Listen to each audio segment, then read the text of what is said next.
On this podcast, you'll find interviews with high-performing, successful individuals in life sciences. On a weekly basis, we cover their proven methods, principles, strategies, and mindsets to implement new technologies that scale to meet the needs of people in our world.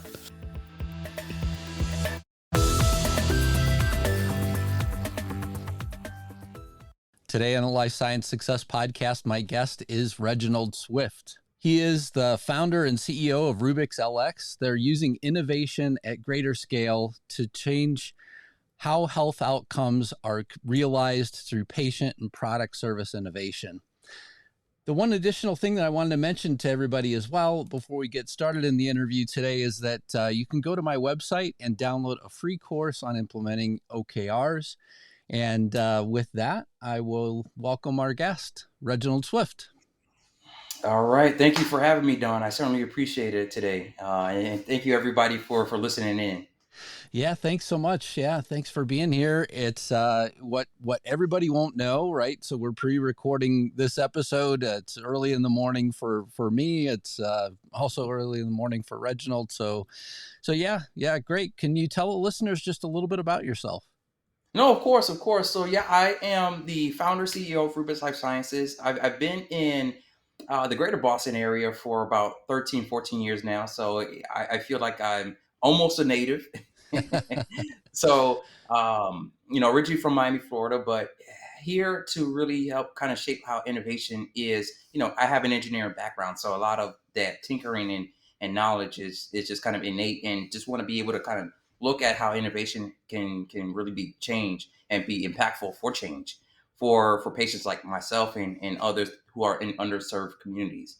And, I've been in the biotech area for about 12, 13 years as well. And want to be able to kind of help support and scale by being an impactful leader to ensure that medicines can work for people, for all types of people, right? And, I'm definitely looking forward to seeing where the next, 10, 20 years will go down the road, as we as Rubix becomes a integrative partner in the industry today. Yeah, very good. And so the company that you started with Rubix LS, as I dug through your career and things like that, I want to kind of get to Rubix in a minute, but still just stay focused on you for a second. So as I dug through your career, one of the things that I saw was, somebody that, more or less started in quality, went to regulatory, and then kind of started on this journey of because I see advisor and other things in your career history. And it's always interesting to me how people land on the spot that they're on, right? So how did you go from where you were to now all of a sudden Rubix LS? Yeah. Well, I'm glad that you asked that. It's more of an untraditional path, of course. And, for me, I've always been, as I was saying earlier, I've always been a tinkerer at heart, right? An engineer is an engineer, right? Or kind of a thinker. So even though I was in quality, and as I was thinking through, what, as people are, within these types of roles, within quality and regulatory and everything else, I thought about efficiency, right? Part of my role before, originally was thinking about how to ensure, validation of products and processes, it ensures efficiency of throughput, right? And then I started thinking through, well, how I can apply this to my everyday life, right? How can I apply this to specifically everyday, touch points that I have, throughout my life, and how it impacts everyone else, right? So I took quality and kind of really mimicked it in my own life as well. So only because I initially did quality, that doesn't mean I only did quality, right? I was also, on in other roles where I was also consultant in other companies, and just kind of wanted to be able to be, just that integrated team member to help support a lot of the projects, and being able to leverage what I've learned and be able to still have that eternal learning curve for me, and be able to apply that to real world situations. So with the emergence of what I've been learning and looking at myself, I kind of evolved into, because initially I was in aerospace, and then I kind of transitioned into life sciences. So once I moved up to Boston from Connecticut, I was able to leverage my background in a regulated industry and go into medical devices and biotech. So it's kind of with that lean operator mode, right?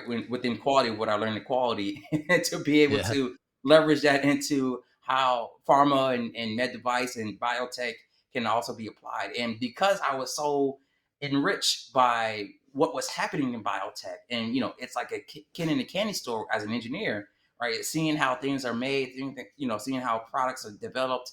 It was something that I also wanted to break out into other areas, where regulatory and quality allowed me to see processes as it comes up, right? Yeah. Not just to read about it, not just to say, hey, let's facilitate this through paper, but let me go down to the areas, to the development areas, to the R&D centers, to the manufacturing floor, to all the other areas and testing centers, to see how products are made. So it allowed me to kind of start thinking through how I want to also be able to do things like that, for myself.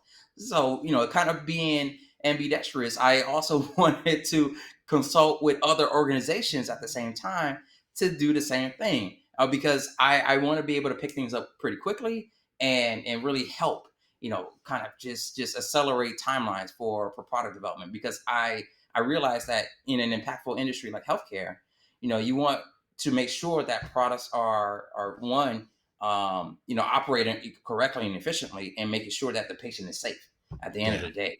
So it's kind of with that thought process that I wanted to also think through, well, how do I help other people as well? So once I started really learning about biotech and med device and pharma, and as I was doing consulting roles at the same time, I also started thinking through, how can I also take that whole process of what I've learned and kind of built it into my own internal system. And that's kind of the originated story of Rubix, right? Of how that was born. So definitely, it took a lot of navigating, up and down paths to get to this point. But I'm glad that I'm here.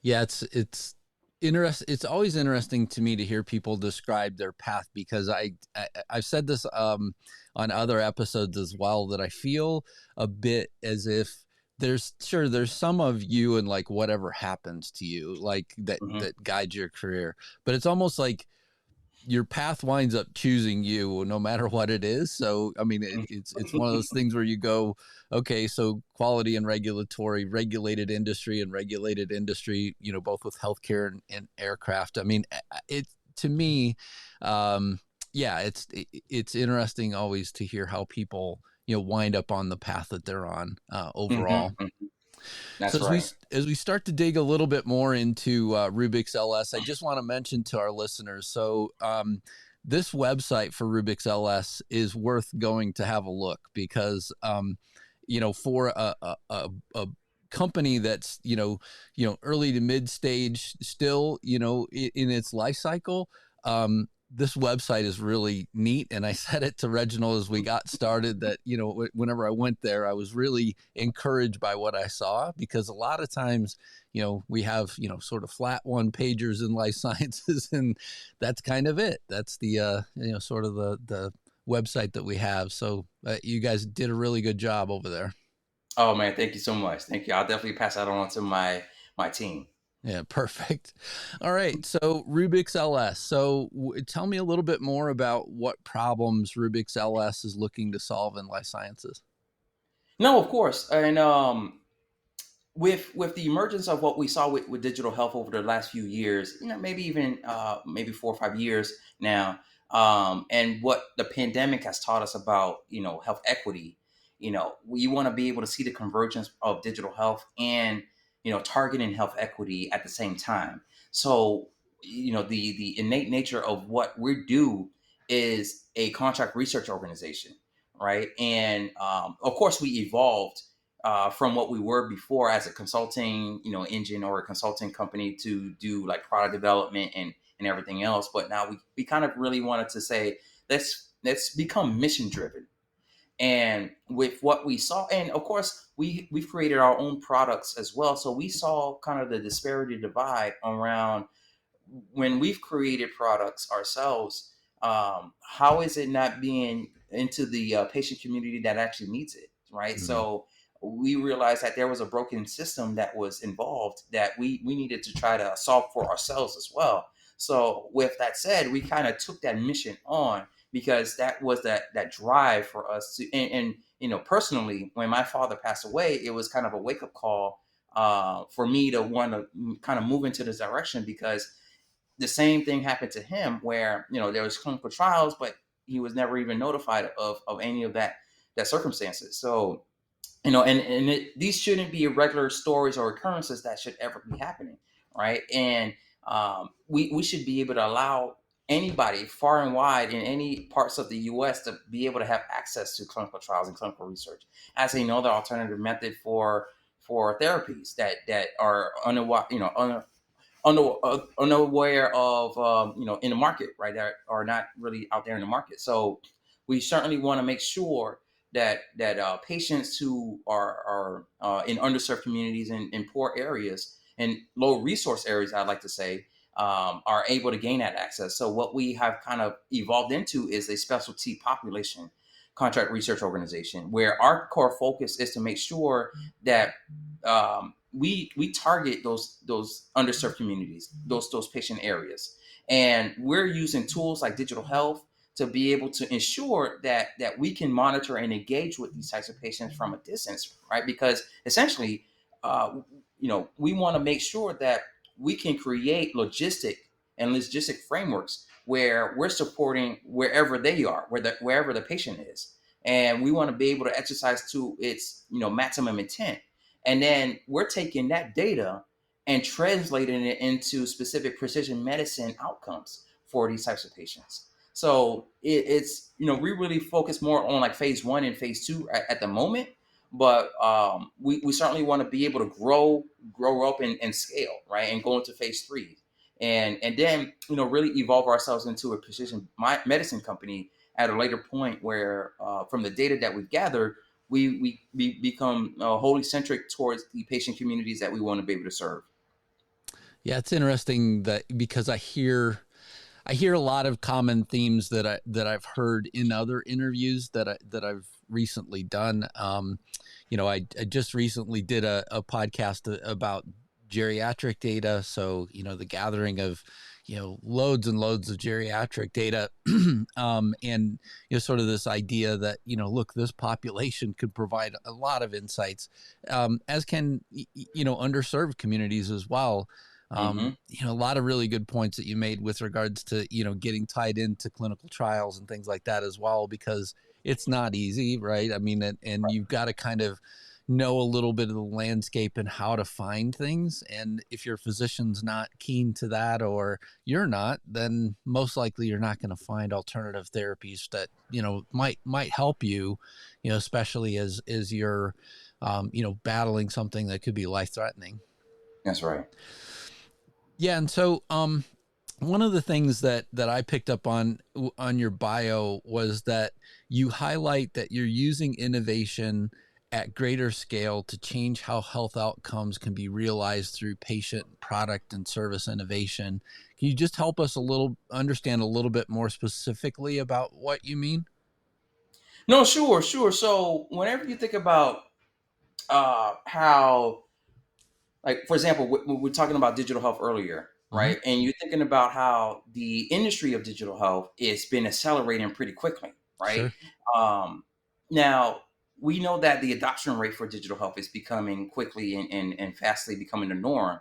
Now, when we think about specifically how it's adaptable in large metropolitans, well, what about the other areas that we tend to forget? Because when you think about innovation and how rapid it moves, the people who get left behind are the people and not really concentric to these cities, right? So we want to take that approach and replicate it in these communities so that they can also experience the Silicon Valley effect, right? Where you may have innovation to the greater degree in Silicon Valley, but we want to be able to replicate it in like cities like Fort Worth or in maybe, other areas that you probably haven't heard of, right? Like Lawrence here in Massachusetts, and really make sure that people of any background, of any ethnicity, can also have the have the awareness and the foresight to be also firsthand touches around that type of innovation as well, especially when it comes to their health.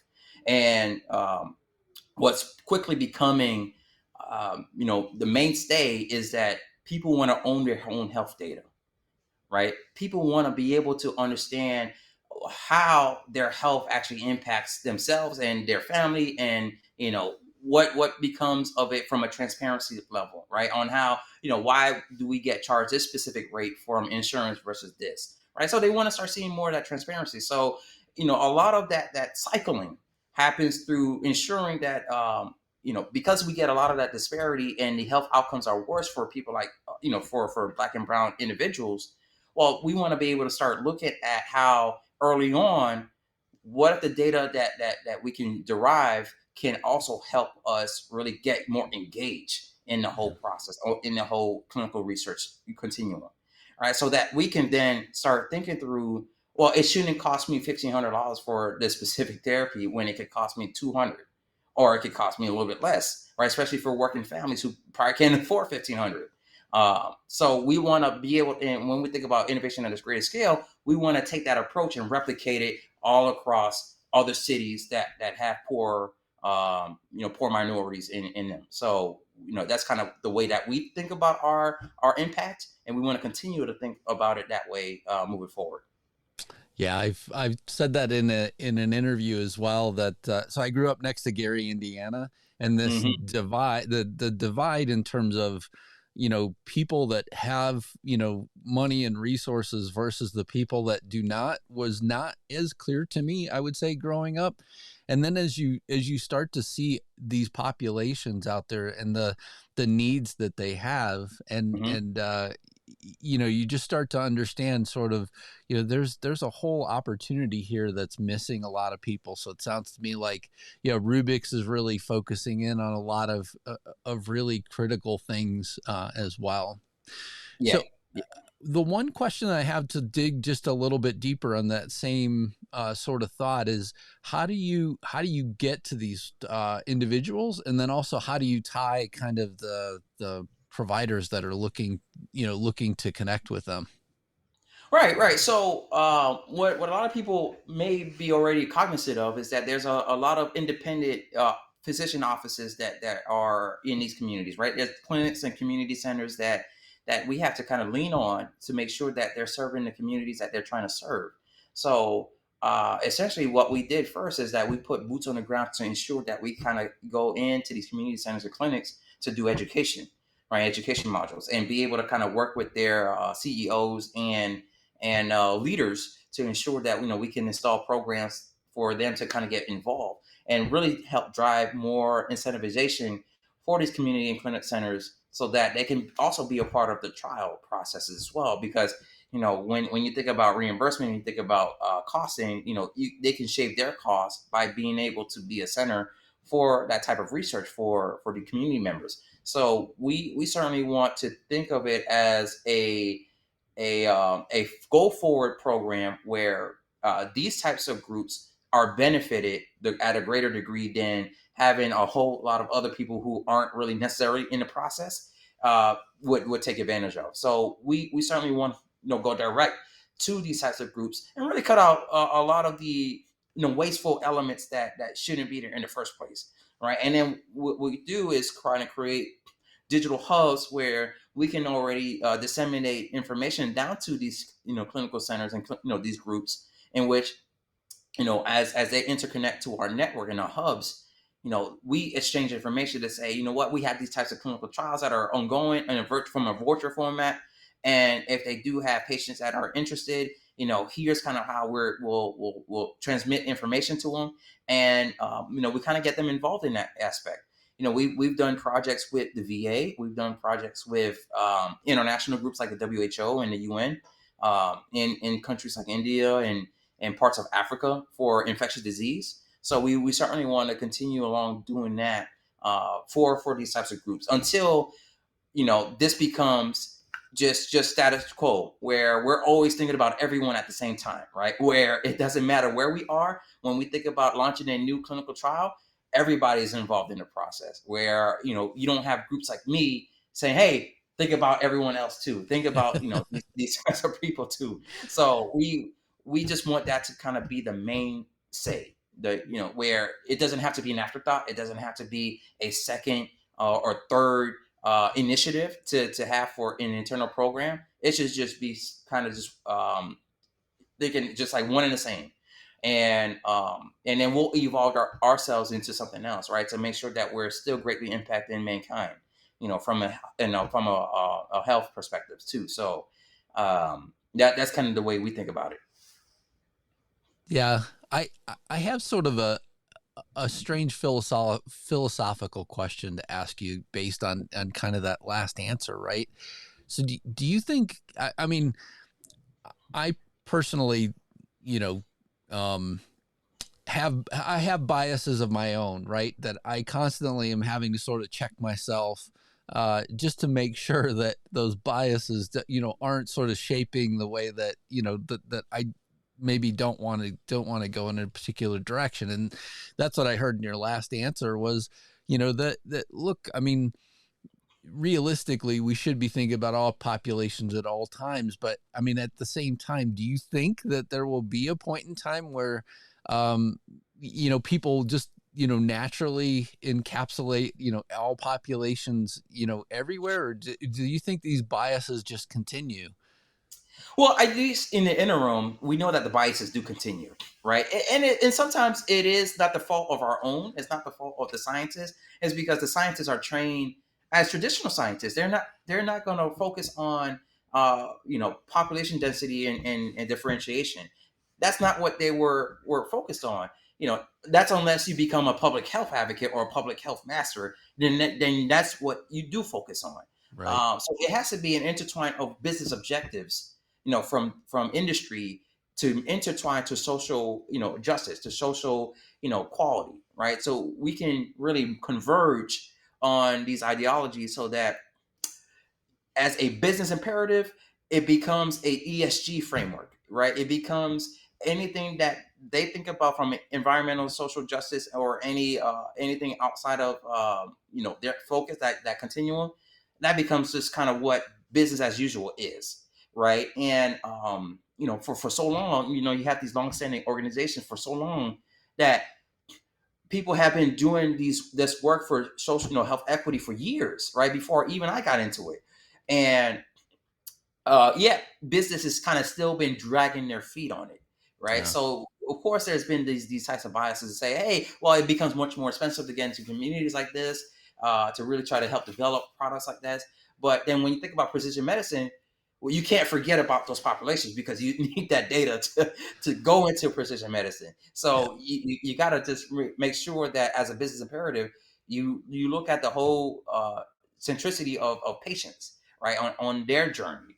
And I'm hopeful that we're going to get to a point where it becomes just one and the same, where you're thinking about launching a company, you're thinking about everybody. You're just not thinking about how some places have better access than others, right? You're thinking about how to help them get access. You're thinking about how to ensure that when you're running trials, that these types of groups are equipped with the same type of technologies that anybody else would be able to afford, right? So I think over time we'll come to that realization and be able to launch these types of initiatives as the status quo of the program.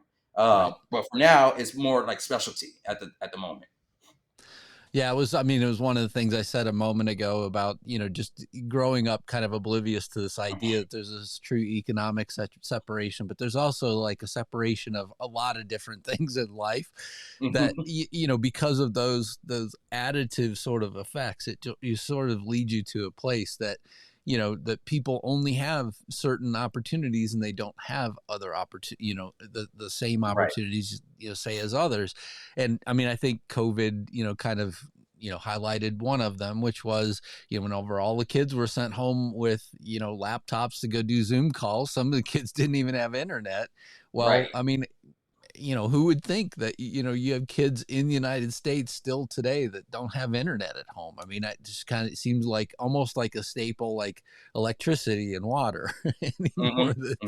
These are the things that you've got to have. But at the same time, there are populations here that still don't have it. And, I Right. think on the opposite side of that spectrum of bias is, you can exclude populations by just not thinking broader about what they don't have access to, right? I mean, and information about, clinical trials or how to get involved could be one of those things. So you could naturally exclude somebody based on the fact that, they just don't have the information. So That's right. yeah. That's right.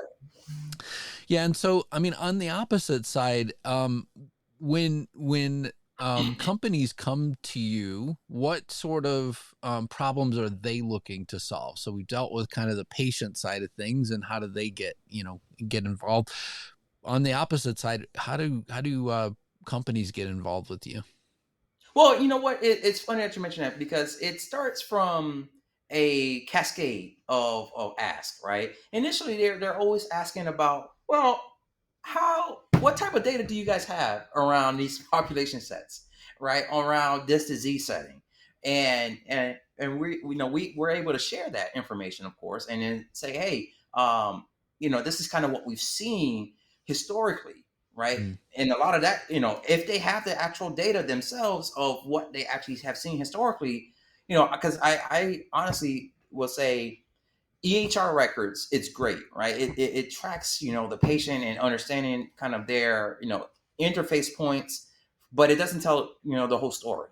And there's other types of records that you can be able to aggregate to understand from a greater scale, what socially is impacting these types of groups as well. So, we take a whole lot of other data points and we have public-private, partnerships with groups where we are able to access information and we kind of create a storyline, right, for each patient.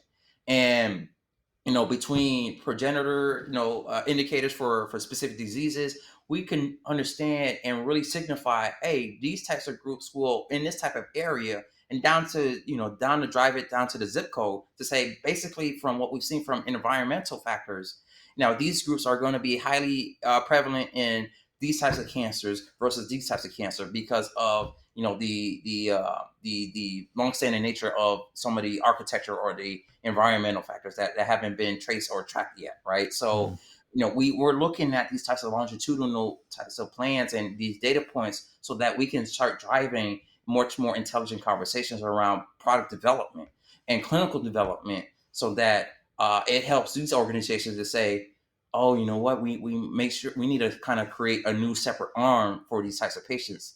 And then that's kind of where we come in, not just from the data itself anymore. Now we come in and say, hey, you know what? We actually have a network over here where we can engage with these types of special populations for culturally competent trials, right? Clinical trials, so that we can start driving, patient adherence. We can start, driving, patient, engagement and really help really solidify, 12 weeks, 16 weeks, 2 years of data points, right? Where, we can monitor and engage with them from any phase 1 or phase 2 studies. Excellent. So Reginald, there's 3 questions that I like to ask every guest. What inspires you? Honestly, it happens to be when I still see, women and men, people of color who still have a higher prevalence of illnesses that could be preventable, right? And I still think that what drives me every day is just kind of thinking that my dad is in my head, and saying, what, I still am here for a reason, right? And I'm still doing what I'm doing for a reason, and it's calling me to continue the path, right? And it's to ensure that the right person along my path will come and will help scale Rubix to an enterprise level, right? And we know we're getting there. It's just, of course, with any small business, emerging company, it always takes time, right? Always takes longer than you hope for. But we do know that we're still on the path to make sure that we're impactful. Excellent. Thank you for that. What concerns you? Well, I think we could be here for another 2 hours. What concerns me, but I think with the changing nature of life sciences, right, and how innovation is being adaptable in many different areas, I just think that we still run to the shiny ball, the shiny object. And I think that we run to it so fast that we still keep forgetting the blinders. We're still blinded by other factors that we still, have yet to realize, to keep looking and seeing. And what concerns me is that we're still going to kind of still be in that perpetual motion that people are from the sides are yelling health equity, health equity, health equity, but yet the people that need to help other people, like the VCs to help these startup companies thrive, they're still focused on blinders, and they're not necessarily impactful ventures. And there are impact ventures that are out there that are willing to help, but we talk about the major ones. They may have specific initiatives to say, hey, we want to be able to help, but it really hasn't translated at all. And I think it's going to, shore up, and then it becomes back to what we used to be, right? And then we're still going to be in the cycle until the next pandemic happens. Yeah. Yeah. I mean, it's, that I for sure have seen the shiny object, sort of dance as well. A lot of people do. And yet you have scientists who have based their lives on certain forms of science as well that, sort of won't give it up either. I mean, they're just like, look, I mean, we need to continue to look at this. It's worthwhile, and we need to understand it better before we put it down. So I'm thankful for that as well. And yeah, so thank you for your answer there. And then lastly, what excites you? It's the future, right? Honestly, the younger generation is becoming so socially aware that it's becoming like a demand that things change, right? Mm, And there's hope for the future where, if you're having the next generation of entrepreneurs and those who want to actually make an impactful change in healthcare, that becomes a standard for them. They want to see change across the board. It's not, hey, I'm going to take your money blindly and that's it. No, it's, what are you actually going to do for me as well? What are you actually going to be able to do for yourself in this industry as well? So I think there's becoming more of that awareness, and people are becoming awake to those notions that change has to happen, right? From all types of groups that are, aligning to healthcare, right? Whether it's the investors, whether it's the banks, whether it's the VCs, whether it's healthcare institutions, whether it's clinical groups, and everybody else. I think people are now becoming much more aware, and it's hopeful to see. yeah. Yeah. And I mean, I kind of associate it too, just in general. I mean, I think, I mean, it's kind of unfortunate to say this, but at the same time, I feel like it needs to be said. I, as much as COVID was an absolute tragedy, I think it woke up an awful lot of people in terms of awful lot of things. Yeah. Um, and that, it's not just about sort of what you're delivering for the company, but also what is the company, coming back and delivering for you as well. And I've had this whole discussion around quiet quitting. This term quiet quitting came out while I was finishing writing a book. And so I wrote a book on overcommitment, and it's available on Amazon if anybody's interested. But the whole premise of the book was, as I saw people move out of the office into this virtual world, you just saw calendars stack up and people just become even more overcommitted and less focused on their life. And so the whole premise of the book is how to focus more on your life and find that balance. Yeah. And I think people are fighting for that same thing in terms of what they're getting with companies and things like that as well. Mm-hmm. Yep. I agree. I agree. And with the whole term of quiet quitting, I mean, it's relatively new for me. But I guess in some form or fashion, I may have done it at some point, for roles that I wasn't really enthused about. But I just never thought about it as quiet quitting. It's just that, what, I'm about to get up out of here. And I will give you my 2 weeks on in and just say it. For me, but I know that we're in a new world, right? Yeah. Opportunities do slow down, and of course, people are probably looking at the horizon as far as kind of where the next opportunity is. So, um, you know, satisfaction it's paramount, right? It's paramount to a good work life balance. If people aren't satisfied in one area, they may be unsatisfied in another. Right. And you don't want that to spill over right into your health, into your life. So, I think it's a way for people to just kind of have a defense mechanism so it can protect the other parts of their life, right? When you think about quiet quitting. Yeah, it's funny though. I mean, if you read the last thing on this item, but the quiet quitting definition is like, if you're not giving your 24/7 commitment to your organization, that's quiet quitting. And I was like, wait a minute though. I mean, if Right. I sign up for a 40-hour a week job, the company realistically gets 40 hours, and then if I want to go, I don't know, put up an Etsy store, or I want to do something else, that shouldn't be seen as quitting. That's me kind of balancing my life. That's right. And people should be allowed to do that. Right. Absolutely.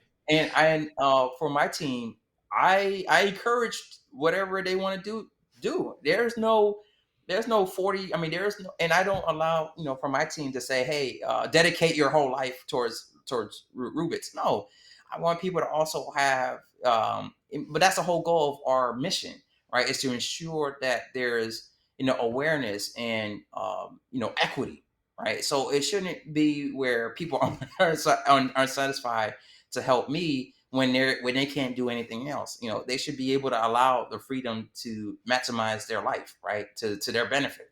So, and I think of it that way: is that we are where the people are, and we are what the people do. Yeah. So, if people have personal commitments in the mornings, cool, all right, that's just life, right? That's just what it is. So, um, and we just kind of are flexible in that term. So, we want to be able to continue that. Yeah, so important. So important to have that balance, but also, I mean, I think it very much touches on a lot of the topics that we've hit on here with regards to Rubix as well. So, Reginald Swift, I really wanted to thank you for being here on the Life Science Success podcast with me, and thanks for spending time.